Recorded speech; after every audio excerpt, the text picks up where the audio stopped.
Sa bawat baryo, may isang nilalang na kinatatakutan. Hindi halimaw, hindi multo, kundi ang Bombay na naniningil ng utang.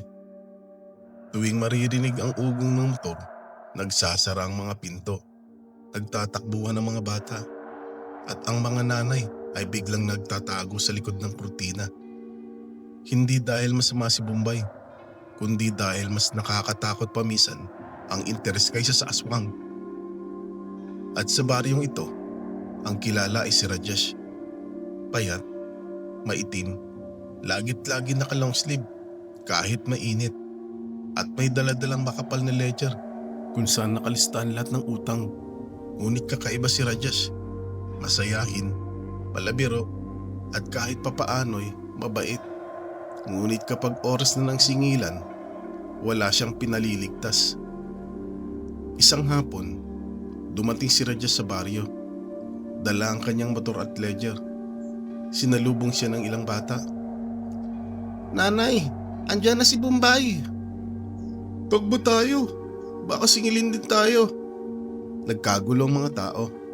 Mabilis na nagsara ang isang pinto at may babaeng nagsisigaw mula sa loob. Wala si nanay dito. Umalis po. Ngumiti lang si Rajesh. Kumatok sa pinto at sumagot na may halong biro. "Madam, hindi ako tanga. Kita ko paa mo sa ilalim ng kurtina. Huwag kang magtago. Bayad na o dagdag interes ha." Natigilan ng babae. Bahagyang bumukas ang pinto. Rajesh, konting palugit lang. Wala pa akong pambayad. "Next week na lang please." "Next week? Madam, kung next week ka magbayad, next week, doble na interes. Ako businessman, hindi charity foundation." Napatawa ang ilang tambay sa kanto. Kahit halatang kaba, ganito si Rajesh. Nakakatawa kung pakinggan. Pero nakakatakot pa rin dahil alam mong hindi siya basta umaalis nang walang nakukuhang bayad. Mas nakakatakot pa to kaysa tikbalang. Yung tikbalang, takutin ka lang, eto ubos bulsa mo. Ngunit sa kabila ng lahat, hindi siya nananakit. Hindi siya naniningil gamit ang dahas. Ang tanging sandata niya ay ledger at dila. At ang bawat biro'y may kasamang interes. "Oy mister, huwag ka magtago dyan sa puno. Itakutian mo. Bayad na. Bayad. Kung hindi, isusulat ko pangalan mo sa malaking pulang letra dito sa libro. Mas malaki pa sa utang mo." At lahat ng tao ay nagngingitian kahit pawisan sa kaba. Ganito araw-araw sa baryo tuwing dumarating si Rajesh. At walang makakaalam na sa isang hapunan ng gabing iyon, magsisimula ang pagbabagong magpapatakbo sa kanya. Hindi lang sa interes, kundi pati sa mga tao. Isang gabi, matapos ang singilan, huminto si Rajesh sa tapat ng isang bahay. Ito ang bahay ni Rita. Balo, maganda pa rin kahit bihira ng mag-ayos. At kilala sa baryo bilang may kakaibang kinikilos. Pinakamatagal na rin itong may utang kay Rajesh. Kumatok siya sa pinto, dala ang kanyang ledger. "Rita, magandang gabi. Ako lang ito si Rajesh. Madam, ilang buwan na ako balik dito, wala pa rin bayad ah. Hindi pwedeng palaging hide and seek. Hindi ako artista para maghintay ng forever." Bumukas ang pinto. Lumabas si Rita. Payat, ngunit may kakaibang ganda. Lalo na sa kanyang mga mata. Hindi ito ordinaryong tingin. Parang nangaakit. Ngunit may halong lamig na hindi maipaliwanag. Rajesh, pasensya na. Wala pa rin akong pambayad ngayon. "Madam, wala na naman. Kung hindi ka magbayad, baka ako magkautang sa'yo sa gutom." Bukas, bumalik ka rito. May patitikim ako sa'yo. Hindi naman pera, pero makakabawas sa interes mo. Napatingin si Rajesh. Parang may meaning ang dating sa kanya ng mga salita. Napatingin siya kay Rita. Lalo nang mapansin ang ngiti nitong may laman. "Oh, Kaya pala ayaw magbayad ng cash. May ibang bayad. Ngunit hindi niya alam, ang iniisip niyang bayad ay malayo sa katotohanan. Balik ka bukas, Rajesh. Huwag kang mawawala. Ipapakita ko sa iyo kung paano ko magbayad ng utang. Sa isip ni Rajesh, jackpot na siya. Ngunit sa dilim ng gabing iyon, nakangiti si Rita at sa gilid ng kanyang labi, may bakas ng dugo. Kinabukasan, hindi mapakali si Rajesh. Habang nakaupo sa kanyang motor, paulit-ulit niyang binubuksan ang ledger. Pero hindi niya mabasa ang tama ang mga pangalan. Ang nasa isip niya ay ang pangako ni Rita kagabi. May ipapatikim daw sa akin. Ay naku Rajesh, ano kaya ipapatikim? Baka adobo, baka kare-kare, o baka ibang klaseng ulam. Jackpot. Dumating ang ilang kapitbahay. Pinagtinginan siya. Oy Rajesh, ang saya mo ngayon ah. Parang may ligawan. Hindi ligawan. Business lang. Pero minsan business may kasamang pleasure. Aba, si Rajesh kinikilig. Baka may napupusuan na sa baryo. Hindi pinansin ni Rajesh ang mga biro. Sa halip, nag-ayos siya ng buhok. Naglinis ng sapatos at kumuha pa ng pabango. Good smell. Good impression. Pag ako pumasok kay Madam Rita, dapat pogi. Para hindi lang utang ang bayad, kundi puso din. Habang patuloy ang kanyang pag-iensayo, hindi niya alam. Si Rita naman ay abala sa loob ng kanyang bahay. Nagtatadtad ng hilaw na karne at may hawak na dugo sa isang mangkok. Sa labi nito, may nakakalokong ngiti. Kinahapunan, hindi na mapigilan ni Rajesh ang kanyang pananabik. Nagdesisyon siyang bumili ng konting gamit para naman presentable siya sa pupuntahan mamayang gabi. Pumasok siya sa tindahan. Pinagtitinginan siya ng mga tao. Hoy Rajesh, ngayon ka lang bumili ng pabango ah. Para kanino? Madam, hindi ako pwede lagi amoy pawis. Dapat good smell. Mayroon akong surprise dinner tonight. Special. Very very special. Aba, may date si Rajesh. Date? Hindi date. Business meeting with pleasure package. Nagtawa na ng mga tao habang iniiling ang ulo. Sanay sila kay Rajesh na laging seryoso sa singilan. Pero ngayon, parang high school boy na kinikilig. Paglabas ng tindahan, nakasalubong niyang ilang bata. Nagbibiro ang mga ito habang inaayos ni Rajesh ang kanyang motor. Oy Bombay, mamaya singilin mo si Aling Rita ng pagmamahal. Huwag kang kakagat ha. Ay naku mga bata, huwag kayo ganyan. Hindi ako kagat-kagat, ako bayad-bayad. Kung hindi kayo tumigil, sisingilin ko mga magulang nyo ngayon. Sige. Nagkagol ang mga bata sa tawa at takbo palayo. Ngumiti si Rajesh. Napailing, ngunit sa loob-loob niya ay mas lalo siyang nagkaroon ng kumpiyansa. Tonight, babayaran ako ni Madam Rita. At kung ipapatikim ang ulam niya, dapat handa ako. Hindi niya alam, ang inaasahan niyang ulam ay hindi ordinaryong pagkain. Ito ang magiging simula ng kanyang pagbabago. Mula Bombay sa umaga hanggang aswang sa gabi. Gabi, maliwanag ang buwan at malamig ang hangin. Habang umaandar ang motor ni Rajesh, abot tenga ang kanyang ngiti. Sa isip niya, may libre siyang kakainin at baka higit pa. Rajesh, today is your lucky day. Hindi pera, hindi cash, pero may ipapatikim si Madam Rita. Ay naku, sana hindi lugaw. Pagdating niya sa bahay, sinalubong siya ni Rita. Nakangiti ito, may hawak ng lampara at tila mas maganda ngayong gabi kaysa dati. Ngunit sa ilalim ng kanyang mga mata, may aninong hindi maipaliwanag. Rajesh, Sakto ang dating mo. Halika, pasok ka. May inihanda ako para sa'yo. Pumasok si Rajesh. Amoy agad niya ang niluluto sa kusina. Matapang, masangsang. Ngunit may kakaibang hatak sa kanyang sikmura. Umupo siya sa lamesa at inilapag na Rita ang isang mangkok. Wow, madam. Special dish ha? Mukhang dinuguan? Pero bakit kulay masyado dark red? Secret recipe. Lihim ng pamilya namin. Tikman mo. Nag-angat ang kutsara si Rajesh at isinubo ang unang kagat. Agad siyang napatigil. Iba ang lasa. Hindi gaya ng karaniwang dinuguan. Mas malapot, mas mainit at parang buhay pa. Oy naku, madam, ang sarap. Parang may sumasabog na apoy sa loob ng aking katawan. Ano ito? Special vitamins?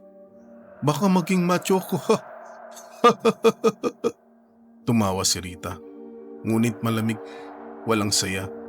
Sa kanyang mga mata, may kislap na alam niya kung ano ang mangyayari kay Rajesh. Yan ang pambayad ko, Rajesh. Pagkatapos niyan, babayaran pa kita ng mas higit pa. Hindi ito inintindi na Rajesh dahil sa sarap at sa gutom, nilantakan niya ang ulam. Ngunit habang kumakain, biglang tumibok ng napakalakas ang kanyang puso. Parang may apoy na gumagapang mula tiyan pataas sa kanyang ulo. Anong nangyayari? Anong nilagay mo dito? Ang init. Para akong niluluto sa loob. Ngumiti si Rita at inilapit ang mukha kay Rajesh. Sa gilid ng kanyang labi, may bakas pa ng dugo. Iyan ang lahi namin. At simula ngayong gabi, Rajesh, bahagi ka na rin ng aming gutom. Nanlaki ang mga mata ni Rajesh at bago siya nawalan ng ulirat, huling narinig niya ang mahinang tawa ni Rita. Tawa ng isang babaeng hindi na tao. Kinabukasan, nagising si Rajesh sa sarili niyang higaan. Hindi niya maalala kung paano siya nakauwi mula kina Rita. Ang tanging alam niya, parang may kakaibang nangyari sa kanyang katawan. Ay naku, ano to? Parang lasing ako kagabi. Wala naman akong nainom. Ano nilagay ni Madam Rita sa pagkain? Red Horse? Gin? Dinuguan with extra alak? Tumayo siya at nagtangkang maghilamos. Ngunit pagkatingin sa salamin, napansin niyang namumula ang kanyang mga mata. At sa gilid ng kanyang bibig, may bakas ng dugo. Oy, baka ketchup lang ito. Madam Rita, sobra ka magbigay ng sausawan. Pwede na ako maging hotdog commercial model. Maya-maya, nakaramdam siya ng kakaibang gutom. Bumukas ang pinto sa silid. Pumasok ang kapitbahay na may dalang nilagang saging. Oy Rajesh, tikman mo itong bagong ani. Inamoy ni Rajesh ang saging. Ngunit imbes na malugod, napangiwi siya. Hindi niya gustong amoy. Sa halip, napako ang tingin niya sa sugat sa kamay ng kapitbahay. Maliit lang na gasgas, ngunit naglalabas ng kaunting dugo. Mas masarap pa yata to kaysa saging. Napatras agad ang kapitbahay. Nagtataka. Oy Rajesh, bakit ganyan ang titig mo? Para kang gutom na pusa. Gutom lang ako, pero hindi sa saging. Lumabas ang kapitbahay. Umiling. Samantalang si Rajesh natigilan sa sarili.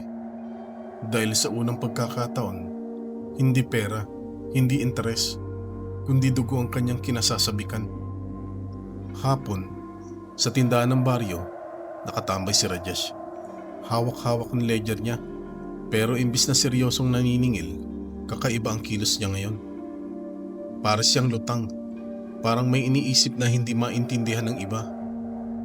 Oy Rajesh, para kang bagong kasal, ngiting-ngiti ka ah. Aba, Baka may niligawan sa baryo, sino kaya? Uy mga brother, huwag kayo ganyan. Hindi ako ligaw-ligaw, ako singil-singil. Pero minsan, singilan may kasamang bonus. Nagkatawanan ng mga tambay. May isa pang nagbiro habang tinitignan ng makapal na ledger. Rajesh, bakit pula ang dugo ng ledger mo? May ketchup? Hindi ketchup brother. Special ink. Imported. Kaya mahal interest. Mahal ang ballpen. Mahal din utang. Nagkatawanan muli ang mga tambay. Pero si Rajesh, sa loob-loob niya, ramdam ang unti-unting pagbabago. Sa bawat tao sa paligid niya, hindi na utang naiisip niya, kundi kung anong lasa ng kanilang dugo. Bakit parang lahat kayo? Parang pulutan sa mata ko. Napailing siya. Pilit tinaboy ang iniisip at ngumiti muli sa mga tambay. Ngunit sa kanyang isipan, nagsisimula ng mabura ang linya sa pagitan ng paniningil at pagnanasa sa laman. Gabi, tahimik ang baryo at si Rajesh ay nakahiga. Pilit pinipikit ang mga mata. Ngunit sa halip na antok, kakaibang gutom ang gumising sa kanya. Hindi gutom sa kanin, hindi gutom sa adobo, kundi gutom sa dugo. Ay naku, ano ito? Gutom ako pero hindi sa pagkain. Parang gusto ko hilaw, parang gusto ko sariwa. Lumabas siya ng bahay, dahan-dahan, para bang inaakit ng kung anong lakas. Sa kanyang mga mata, mas maliwanag ang gabi kaysa dati. Naririnig niya ang bawat tunog ng kuliglig, ang bawat paghinga ng aso sa malayo. At sa bakuran ng kapitbahay, nakita niya ang isang kambing na nakatali. Dati karaniwan lang iyon sa kanya, ngunit ngayon, parang pulutan na sumasayaw sa harap niya. Ay kambing, sorry ha. Wala kang utang sa akin. Pero ikaw muna pambayad ngayon. Lumapit siya, mabagal, nanginginig ang katawan. Habang papalapit, unti-unti ring nagbago ang kanyang anyo. Pumula ang kanyang mga mata, humaba ang kanyang mga kuko, at ang dilay unti-unting lumawit. At bago pa nakahabol ng huni ang kambing, sinunggapan nito ni Rajesh. Kinagat, kinain ang hilaw, at nilantakan na para bang matagal siyang nagugutom. Hindi ko alam. Masarap pala hilaw. Parang steak na medium rare. Madam Rita, anong ginawa mo sa akin? Nabuhusan ng dugo ang kanyang bibig at dibdib. At sa unang pagkakataon, nakaramdam siya ng kakaibang lakas. Hindi sa busog sa karne, kundi sa dugo mismo. Matapos ang ilang minuto, napahinto siya, hingal, nanginginig. Bumalik siya sa bahay at pagharap sa salamin, muntik na siyang mapasigaw. Diyos ko, ano ito? Mata ko pula, ipin ko matalim. Ako ba ito? O baka aswang na ako? Ngunit bago siya tuluyang lamunin ng takot, napahagalpak siya ng tawa. Ay naku Rajesh, ikaw na. Bombay sa umaga, aswang sa gabi, businessman by day, Dracula by night. Ano ka ngayon? At sa kanyang sariling halakhak, sumama ang huni ng mga paniki sa gabi. Parang kinikilala siya bilang bago nilang kapatid. Kinabukasan, muling dumating si Raja sa baryo. Dala ang kanyang motor at ledger. Ngunit iba na siya. Mas matalim ang kanyang mga mata. Mas mapula ang gilid ng labi. At bawat tao ay parang naaamoy niya ang dugo. Habang naglalakad siya sa kalsada, napansin ng mga taong kakaiba. Oy, parang pumayat si Rajesh. Bakit parang pula ang mata niya? Baka kulang sa tulog. O baka sobra sa interes. Kumatok si Rajesh sa isang bahay. Lumabas ang may-ari, pawisan. Haltang wala pa ring pambayad. Good morning, madam. Bayad tayo today, ha? Kasi kung hindi, Baka iba na singilin ko. Amoy dugo ka pa naman. Natigilan ng babae. Natakot. Rajesh, huwag ka naman magbiro ng ganyan. Parang nakakatakot na. Joke only, madam. Pero, seryoso din konti. Bayad ha? Nagkatawanan ng ilang tambay. Ngunit halata sa kanilang mukha ang kaba. May isang batang sumigaw mula sa gilid ng kalsada. Si Rajesh hindi na naniningil ng pera. Naniningil na ng dugo. Napatawa ang lahat. Pero si Rajesh, imbis na magalit, ngumiti lamang. At sa kanyang isip may bumubulong. Kung alam niyo lang, hindi na biro iyon. Pinilit niyang ipagpatuloy ang paniningil. Ngunit sa bawat bahay na pinupuntahan niya, hindi na interes ang kanyang naiisip, kundi kung gaano kasarap ang lasa ng bawat laman sa kanyang naaamoy. Matapos ang ilang bahay na siningil, dumiretso si Rajesh sa tindahan para magpahinga. Kumakaway sa kanyang mga tambay. Halatang may napansin sa kakaiba niyang itsura. Oy Rajesh, bagong style ka ngayon ah. Pula mata, payat-payat, parang ang galing sa gimmick kagabi. Baka naman hindi na pera ang pinapatong na interes mo. Baka kung ano na yan. Ay brother, huwag ka ganyan. Kung dugo ang bayad, baka wala nang matira sa inyo. Sa dami niyong utang. Tawanan ng mga tao. Pero may halong kaba. Habang ngumunguya ng candy, napansin nilang ibang kinikilos ni Rajesh. Rajesh, bakit parang matatalim ang ipin mo? Nagpa-brace ka ba? Hindi braces, madam. Natural upgrade, limited edition. Nagkatawanan ulit ang mga tao. Pero si Rajesh, hindi na matanggal ang titig sa sugat ng isang batang tumatakbo sa harap niya. Maliit lang, gasgas sa tuhod. Bombay, baka singilin mo ako ng dugo sa sugat ko ah. Huwag kang mag-alala bata, libre ka muna. Pero next time, may interest na yan. Muling nagtawanan ng lahat. Pero hindi nila alam, si Rajesh ay halos hindi na makontrol ang kanyang gutom. Sa isip niya, isang tanong lang ang paulit-ulit. Hanggang kailan niya kayang magpigil? Gabi, maliwanag ang buwan. Ngunit mas maliwanag ang gutom na gumigising kay Rajesh. Hindi na siya mapakali sa kanyang higaan. Ang katawan dati sanay sa singil at ledger, ngayon ay sabik sa laman at dugo. Ay naku, hindi ako pwede dito sa baryo. Mga kapitbahay ko, walang kasalanan. Pero doon sa kabilang baryo, may mga utang sa akin, tumatakbo pa. Sila na lang. Sila ang sisingiling ko ngayong gabi. Sumakay siya sa kanyang motor. At sa bawat andar ng makina, mas lalong humahaba ang kanyang kuko. Sa salamin ng motor, nakita niyang namumula ng kanyang mga mata. Ngunit imbis na matakot, ngumiti siya. Bombay sa umaga, aswang sa gabi. Business by day, hunting by night. Pagdating niya sa kabilang baryo, madilim ang paligid. Tahimik ang mga bahay. Ngunit sa kanyang pandinig, malinaw ang tibok ng puso. Parang mga pangalan sa kanyang ledger na isa-isang binabasa ng kanyang dila. Tumigil sa harap ng isang bahay. At sa pintong iyon, nakatira ang isa sa pinakamalaking may utang sa kanya, si Mang Ben. Matagal na itong nagtatago. Ayaw magbayad. Laging may palusot. Mang Ben, magandang gabi. Bayad na tayo. Kung wala kang cash, pwede na katawan. Para bayad ka na. Tahimik ang bahay. Ngunit sa loob, may naririnig siyang mabilis na tibok ng puso. Hindi siya nagkamali. Naroon si Mang Ben, nagtatago.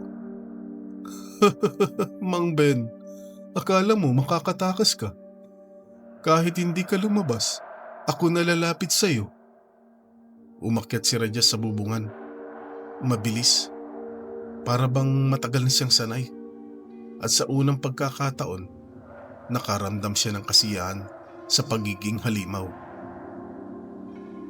Tahimik ang buong bahay ni Mang Ben. Walang ilaw, walang ingay. Pero para kay Rajesh, malinaw ang lahat. Naririnig niya ang paghinga. Ramdam niya ang mabilis na tibok ng puso. Parang musika sa kanyang tenga. Mang Ben, hindi ka na makakatakas. Sa ledger ko, ikaw may utang na pinakamarami. Ngayon, time to pay na. With interest pa. Dahan-dahang gumapang si Rajesh sa bubungan. Bawat yabag ng paa niya ay halos hindi naririnig. Parang pusa na nag-aabang ng daga. Maya-maya, narinig niyang kumalabog ang sila sa loob ng bahay. May nagmamadaling nagtakip ng pinto. Napangiti si Rajesh. Lalo pang tumulo ang laway sa kanyang bibig. Mang Ben, huwag ka na magtago. Kung dati, pera ang utang mo.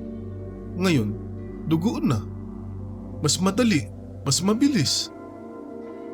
Hinaplos niya ang bubong at sa isang iglap, naramdaman niyang kaya na niyang sirain ang kahoy. Gamit ang kanyang kuko. Ibinaba niya ang kamay at dahan-dahang kinamot ang bubungan. Sa loob ng bahay, narinig niya ang tinig ni Mang Ben. Nanginginig, nagdadasal. Diyos ko, iligtas mo ko. Lalo lamang itong nagpasabik kay Rajesh. Ngunit bago pa siya makababa mula sa bubungan, naramdaman niyang may kakaibang presensya sa kanyang tabi. Malamig na hangin. Amoy na mas matindi pa kaysa dugo ni Mang Ben. Sandali, hindi ako mag-isa dito. At sa gilid ng bubungan, may aninong gumagapang. Maputla, payat, mahaba ang dila. Isa pang nilalang. Isang aswang na hindi niya kilala. Ito, akin na to. Matagal ko nang inaabangan ang laman ng taong yan. Napatigil si Rajesh. Nanlaki ang mga mata. Ngayon lang siya nakakita ng kapareho niya. Hindi tao, hindi hayop, kundi halimaw din. Hoy brother, teka lang. Utang sa akin si Mang Ben. Ako singil dito, hindi ikaw. Kung gutom ka, ibang bahay ka na lang. Ngumisi ang aswang. Tumutulo ang laway mula sa kanyang mahahabang pangil. Utang? Ano ba ang halaga ng pera sa gabi? Dugo at laman ang kabayaran dito. Nag-ingting ang katawan ni Rajesh. Ngayon niya lang naramdaman ang kakaibang tensyon. Hindi lang siya ang manghuhut-hut. May kalaban din siyang kapwa-aswang. Kung ganun, hati tayo. Bayad ng laman loob para sa akin. Bawas interes. Yung tira sa'yo na. Sa ilalim ng buwan, dalawang halimaw ang nagkakatitigan. Parehong gutom. Parehong handang pumatay. At sa gitna nila, si Mang Ben, ang taong may utang na hindi niya alam. Hindi lang pala isa, kundi sa dalawang nilalang sa gabi. Sa loob ng bahay, halos mabasag ang dibdib ni Mang Ben sa lakas ng tibok ng kanyang puso. Ramdam niya na hindi lang isa, kundi dalawang nilalang ang nakapaligid sa kanya. Pinilit niya magtago sa ilalim ng mesa, hawak ang isang lumang itak. Sa bubungan, naglalakad si Rajesh at ang isa pang aswang. Parang pusa na umiikot sa ibabaw ng kulungan ng daga. Bawat yabag nila'y nagpapayanig sa dingding, nagpapakabalalo kay Mang Ben. Amoy ko ang takot niya, laman na handang-handa. Kung sino man sa atin ang unang makapasok, siya ang kakain. Hindi ganyan ang business, brother. Hindi pwede unahan lang. May ledger ako. Utang na malaki si Mang Ben sa akin. Ako dapat ang unang bayad. Nagtitigan silang dalawa. Parehong nakangisi. Parehong may laway na tumutulo sa pangil. Sa ilalim, Si Mang Ben ay halos mabaliw sa kaba. Diyos ko, iligtas mo ko. Ano bang kasalanan ko? Biglang kumalabog ang bubong. Parehong kumilos si Rajas at ang aswang. Nag-aabang kung sino ang unang gagapang pababa. Parang dalawang mga ngaso, iisang biktima. Tignan natin sino ang mabilis sa atin. At sabay silang kumilos. Gumapang pababa sa magkabilang gilid ng bubungan. Papunta sa isang tao na ngayon ay wala nang mapagtataguan. Halos masira ang dingding sa lakas ng kalabog ng sabay na bumaba si Rajas at ang isa pang aswang. Nagkasalubong ang kanilang mga mata. Parehong gutom, parehong sabik. Sa gitna nila, nanginginig si Mang Ben. Hawak ang kalawangin niyang itak. Lumayo kayo sa akin. Wag. Maawa kayo. Akin ka na. Matagal ko nang hinihintay ang laman mo. Uy, brother. Huwag ka magpanggap. Utang sa akin tong si Mang Ben. Ako muna singil dito. Kung gusto mo, ati tayo. Laman loob pambayad sa akin. Tira sa'yo na. Para bawas interes. Napasulyap ang kapwa-aswang. Nagulat sa kakaibang biro ni Rajesh. Hindi siya sanay na makarinig ng halimaw na nag-uusap tungkol sa interes. Singil? Anong klaseng halimaw ka? Hindi mo pa nga alam ang gutom. Negosyo pa din ang iniisip mo. Negosyo ako sa umaga, halimaw sa gabi. Pero business is business. Hindi pwede nakakalibre si Mang Ben. Kahit dugo ang bayad, basta may interes. Nanginginig si Mang Ben. Lumapit ng konti ang aswang. Nakabuka ang bibig. Ngunit agad hinarangan ni Rajesh. Tumikhim pa ng malakas. Parang totoong singilan. Mang Ben, final notice na to. Wala ka ng takas. Either bayad ka ng cash or bayad ka ng atay ngayon din. Humalakhak ang kapwa-aswang. Tumutulo ang laway. Sabik sa dugo. Gusto ko yung atay, pero gusto ko rin ang puso. Sandaling tahimik ang dalawa. Bago nagkatitigan, parehong nakangisi. At sabay nilang sinabi, hap-hap! Sa ilalim ng buwan, dalawang halimaw ang nagkasundo. Hindi para iligtas si Mang Ben, kundi para hatiin siya. At sa mga sandaling iyon, si Mang Ben ay tuluyang napagtanto. Wala nang halaga ang kanyang pera. Tahimik ang bahay, maliban sa hikbi ni Mang Ben. Sa gitna ng kanyang takot, naririnig niya ang dalawang halimaw na nag-uusap. Parang hindi siya biktima, kundi ulam na pinagtatawaran. Kung gusto mo, akin ang puso. Doon ako busog agad. Hindi pwede, brother. Puso mahal yan. Premium cut. Ako muna. Atay sa'yo. Puso sa'kin. Para patas. Atay lang? Abay, lugi ako dyan. Atay mura lang. Puso masarap. O sige. Compromise tayo. Hap ng puso. Hap ng atay. Kung gusto mo. May libre pa akong laman loob na extra. Yung bituka. Walang interest charge. Nagtaka ang aswang. Natigilan saglit. Pero natawa rin sa kakaibang ayos ni Rajesh. Matindi ka, Bombay. Halimaw na nga tayo. Parang negosyante ka pa rin. Pero sige, hap-hap. Pero tandaan mo, kapag ako nadaya mo, ikaw ang susunod. Business is trust, my friend. Hap-hap tayo. Walang daya. Mang Ben, congratulations. Bayad ka na ngayon. Promo pa. Nanlaki ang mata ni Mang Ben. Halos mawalan ng ulirat sa takot. Habang ang dalawang halimaw, nagkakasundo na parang magkasyoso sa negosyo ng gabi. Sa gitna ng kasunduan ng dalawang halimaw, nanginginig si Mang Ben habang nakatago pa rin sa ilalim ng mesa. Hawak ang kanyang kalawangin na itak. Hindi niya napigilan magsalita.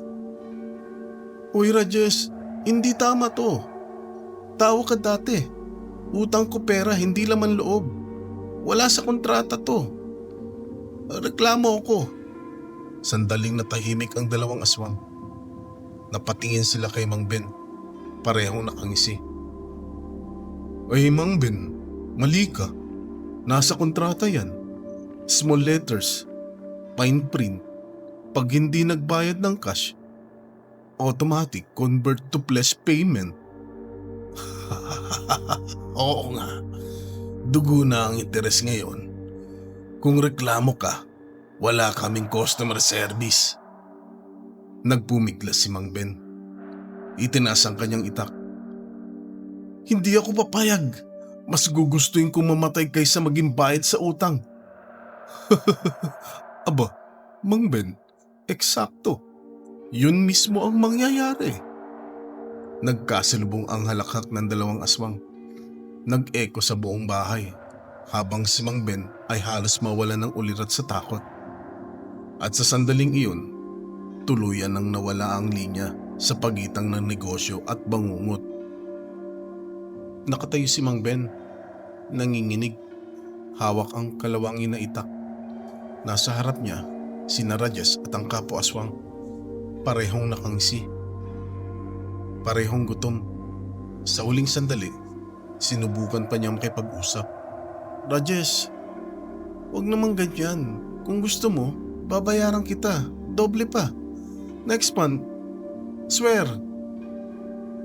Next month? Aba, Mang Ben. Classic ka. Matagal na akong naloko ng next month. Ngayong gabi mismo, bayad ka na. Kung gusto mo, Ben, pwede pa rin kitang bigyan ng palugit. 5 minuto. Pero sa bawat minuto, bawas ng 1 daliri. Napahagulgol si Mang Ben. Halos mapaluhod sa harap ng dalawang halimaw. Rajesh, kaibigan tayo, di ba? Kung dugo ang bayad, baka pwede konti lang, huwag lahat. Ay naku, Mang Ben, hindi pwedeng installment. Kapag laman ang bayad, full payment tonight with interest. Sabay silang humalakhak ni Aswang. Malakas, nakabibingi. At sa sandaling iyon, tuluyang nawala ang pag-asa ni Mang Ben. Sa loob ng bahay, halos mabingi si Mang Ben sa lakas ng tibok ng kanyang sariling puso. Sa harap niya, 2 halimaw ang nangingisi. Parehong gutom, parehong sabik. At ngayong gabi, siya ang kabayaran. O sige brother, hati tayo. Ako sa puso, ikaw sa atay. Hap-hap, walang daya. Business is business. Sige Bombay, hap-hap. Pero magmadali tayo. Baka sumikat pa ang araw. Umilig si Mang Ben. Pilit na itinasa ang kalawangin niyang itak. Hindi ako papayag. Hindi. Kung kukunin niyo ako, lalaban ako. Ngunit bago pa niya maibaba ang itak, sabay-sabay na gumalaw ang 2 halimaw. Mabilis. Parang kidlat na sabay dumapo sa kanya mula sa kaliwa at kanan. Kinagat ni Rajesh ang dibdib habang ang kapwa-aswang ay sumunggab sa kanyang tiyan. Nagpupumiglas si Mang Ben. Umuungol. Ngunit walang kalaban-laban sa 2 halimaw. Aba, Mang Ben, ang sarap. Lalo na ng atay mo. Aba, Mang Ben, mas masarap ka pa sa sinigang. At least ngayon, bayad ka na. Dugo na ang interes mo, Ben. Wala nang palugit. Ang sigaw ni Mang Ben ay unti-unting humina hanggang sa tuluyang mawala ng boses. Sa huling sandali, ang kanyang utang ay nabayaran. Hindi ng pera, kundi ng laman. At sa ilalim ng malamig na buwan, 2 halimaw ang magkasabay na kumain para magkasyoso sa iisang negosyo ng gabi. Si Rajesh, na dating Bombay, na naniningil ng interes, ngayon ay Bombay na aswang, naniningil ng laman at dugo. Habang kinakain nila si Mang Ben, nagawa pa rin mag-usap ng dalawang halimaw. Parang hindi krimen ang ginagawa, kundi simpleng hapunan na may kasamang kwentuhan. Aba, brother, malasa ang puso ha. Premium cut talaga. Hindi ka lugi sa atay, medyo taba-taba rin. Oo nga, atay malasa. Parang ginisa. Pero ikaw, kakaiba ka. Bombay ka nga talaga. Halimaw negosyo-minded. Siyempre, Bombay ako sa umaga, aswang ako sa gabi. Bayad lahat na may utang, kahit sa huling patak ng tugo. Sandaling nanahimik ang dalawa. Sabay humagalpak ng tawa habang patuloy na nilalapa si Mang Ben. At sa gitna ng kanilang halakhak, lumutang ang kakaibang imahe. Dalawang halimaw na nagkasundo para magkasyoso sa isang bangko ng gabi. Oy Rajesh, baka bukas pwede rin ako sumama sa paniningil mo. Mas madali kung partner tayo. Partner? Pag-iisipan ko. Business is business. Walang libre. Alam mo na, wala nang libre ngayon. Natapos na ang halakhak at ang paglapang. Sa sahig ng bahay, wala nang natira kay Mang Ben, kundi mga kalansay at bungo. Tahimik ang paligid. Maliban sa mabibigat na hininga ng dalawang halimaw na busog na busog. Ang sarap Bombay. Ngayon, alam mo na kung ano ang tunay na interes ng gabi. Walang papel, walang ledger, puro laman at dugo. Mali ka brother, may ledger pa rin. Tignan mo, check na si Mang Ben. Bayad na. Pero oo, bayad niya dugo at laman. Wala late fee. Hindi kasi siya late. Patay na siya. Nagkatawanan silang dalawa. Parang magkasamang lasing sa tagay. Ngunit unti-unting seryoso ang tono ng kapwa-aswang. Bombay, gusto mo bang sumama sa akin? Marami pang tao rito na may utang. Hindi lang sa'yo, kundi sa buhay mismo. Kung magsasama tayo, mas madali tayong makakakain. Napatigil si Rajesh. Huminto sa pagtawa. Sa loob-loob niya, alam niyang kakaiba siya. Hindi siya katulad ng aswang sa tabi niya. Siya ay negosyante, hindi lang mangangain. Brother, good idea. Pero business rule, never trust competitor. Pwede tayo magkasama ngayon, pero sa susunod, baka ikaw nang may utang sa akin. Napatitig ang kapwa-aswang kay Rajesh. Nakangisi rin at tumawa ng mahina. Walang malinaw ang sagot. Kaibigan ba sila o kalaban? Ang alam lang, pareho silang nabusog ngayong gabi. At sa ilalim ng buwan, nagsimula ang pangalan ni Rajesh na kumalat sa baryo at kalapit lugar. Hindi na siya kilala lang bilang Bombay na naniningil ng interes, kundi bilang Bombay na aswang na kung hindi ka magbabayad ng utang, siya mismo ang sisingil ng laman mo. Kinabukasan, nagising ang buong baryo sa mga bulungan. May bangkay na natagpuan sa kabilang lugar. Halos butot balat na lang ang natira. Walang nakakita kung sino, pero may mga nagsasabing dalawang aninong gumapang sa bubungan kagabi. At sa gitna ng mga bulong-bulungan, isang pangalan ang palaging binabanggit. Rajesh. Ay, totoo ba? Yung Bombay na naniningil daw, aswang pala sa gabi? Sabi nila, kapag hindi ka nagbayad, hindi lang interes ang kukunin niya, kundi bituka mo mismo. Nagsimulang magtago ang mga tao kahit umaga. Tuwing dumadaan si Rajesh sa motor niya, lahat nagtatakbuhan papasok ng bahay. Kahit hindi sila aswang, kahit wala silang utang, natatakot pa rin. Ay naku, bakit lahat sarado? Oy madam, bayad tayo, huwag ka magtago. Wala pa akong kinain ngayon, wala pa akong koleksyon ngayon. Mula sa loob ng bahay, narinig ang boses ng isang nanay. Rajes, bukas na lang, wala pa akong pera ngayon. Bukas? Aba, madam, huwag ka laging bukas. Kung lagi kang bukas, baka ako tuluyang pumasok ngayong gabi. Muling nagsigawan ng mga tao. Nagsara ng pinto't bintana. Si Rajes naman, tumawa lang. Pero sa loob-loob niya, alam niya nagbago na ang lahat. Dati, pera lang ang utang. Ngayon, pati laman.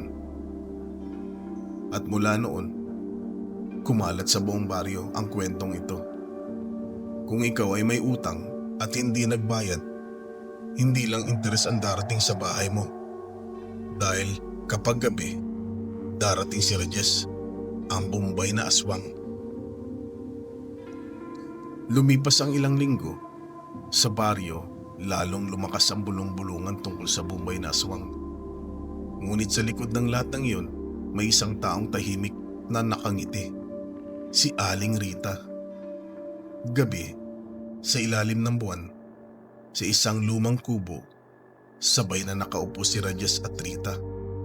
Sa harap nila, nakahain ng hindi karaniwang pagkain, laman at dugo, at sabay nila itong nilantakan para mag-asawang nagbabahagi ng hapunan. Madam Rita, dati bigla mo akong pinakain, hindi ko alam. Magiging aswang pala ako. Ngayon, tignan mo, partner tayo. Bombay sa umaga, aswang sa gabi, at ikaw, madam, ang queen ng business ko. Rajes, magaling ka palang pumili ng mga kliyente. Ako nagpakilala sa'yo sa mundo ng gabi. Ngayon, sabay tayong maniningil. Nagkasalubong ang kanilang mga tingin. Parehong pulang mata. Parehong nababalutan ng dugo ang labi. At sa halip na takot, tawa ang bumalot sa paligid.